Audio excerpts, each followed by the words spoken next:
শুভবিবাহ ধারাবাহিকের আজকের পর্বে কাহিনী শুরু হয় সন্ধেবেলার অশান্ত এক পরিবেশে, যেখানে চুমকি রাগে ফুসফুসে থালাবাটি ধুমধাম করে আছাড় মারে আর পটলাকে চেঁচিয়ে বলে, এখনও তোর কাজ শেষ হয়নি, তাড়াতাড়ি সব সেরে ফেল। চুমকির এমন আচরণে ভয় পেয়ে পটলা জিজ্ঞেস করে, দিদি তোমার কি হয়েছে? দুপুর থেকেই দেখছি তুমি এমন রেগে আছো। তখন চুমকি আরও রেগে গিয়ে বলে, তোর এত জানার দরকার নেই, যা বলেছি চুপচাপ কর।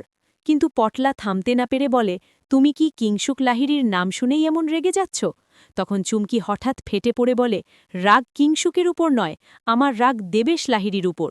ওই দেবেশ লাহিড়ীই আমার জীবনের সব কিছু শেষ করে দিয়েছে, আমি ওকে শেষ করে দেব। দেবেশ লাহিড়ীর ছেলে কিংসুক কাল কলকাতায় আসছে, আর কালই আমি কলকাতায় গিয়ে সব হিসেব চুকিয়ে দেব। এই বলে চুমকি হঠাৎ কাটারি বের করে। ঠিক তখনই তেজ তার হাত থেকে কাটারিটা কেড়ে নিয়ে বলে, এসব মারামারি করে কি হবে? তুমি যে চুরি করো, পকেট মারো, এগুলো সব হারাম টাকা, উপরওয়ালা সব দেখেন। তেজের কথায় চুমকি ব্যঙ্গ করে বলে, যদি উপরওয়ালা সবই দেখেন, তাহলে তুই কেন আমাদের চুরি করা খাবার খাচ্ছিস? কেন তোর স্মৃতি ফিরে আসছে না? কেন তুই আজ চুমকির দয়ায় বেঁচে আছিস?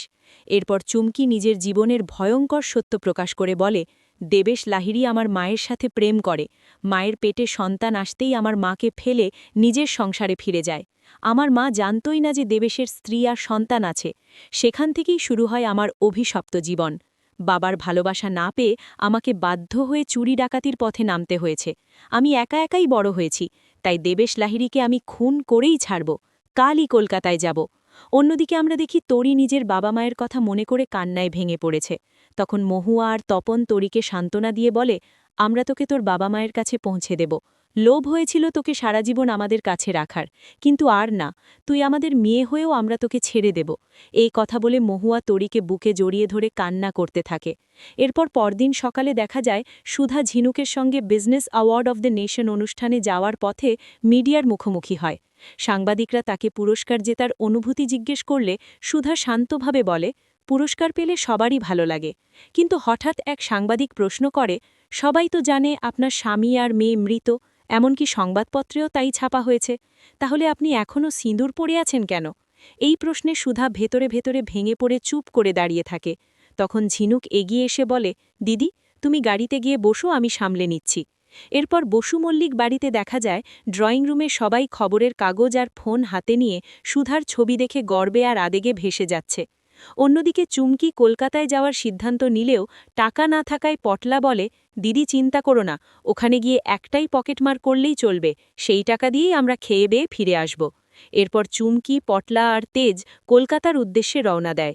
পথে যেতে যেতে হঠাৎ তেজ বলে, এই রাস্তাটা তো হাওড়ার দিকে যায়, তাই না? পটলা অবাক হয়ে বলে, সব ভুলে গেছিস, অথচ হাওড়ার রাস্তা মনে আছে? এই কথা শুনে তেজ নিজেও অবাক হয়ে মনে মনে ভাবে, আমার তো কিছুই মনে নেই, তাহলে হাওড়ার কথা আমি বললাম কিভাবে? একটু পরেই দৃশ্য বদলে দেখা যায় রাস্তার ধারে গাড়িতে হেলান দিয়ে দাঁড়িয়ে সুধা তেজ আর তরির কথা মনে করে কান্না করছে। তখন দূর থেকে চুমকি তেজকে দেখিয়ে বলে, ওই ভদ্রমহিলাকে দেখ, বড়লোক বাড়ির বউ মনে হচ্ছে, হাতে দামি ব্যাগ, গলায় গয়না, তুই গিয়ে ব্যাগটা ছিনিয়ে নে। চুমকির জোড়াজুড়িতে তেজ বলে, আমি এসব পারব না, কিন্তু তবু চুমকি জোর করে তাকে সুধার দিকে ঠেলে দেয়। আর ঠিক সেই সময় সুধা মনে মনে অনুভব করে বলে, কেন জানি মনে হচ্ছে এই বাতাসটা তেজের গায়ে লেগে আমার কাছে আসছে। তুমি কি সত্যি আমার আশেপাশেই কোথাও আছো? এই অনুভূতির মাঝেই আজকের পর্ব শেষ হয় টান টান উত্তেজনায়।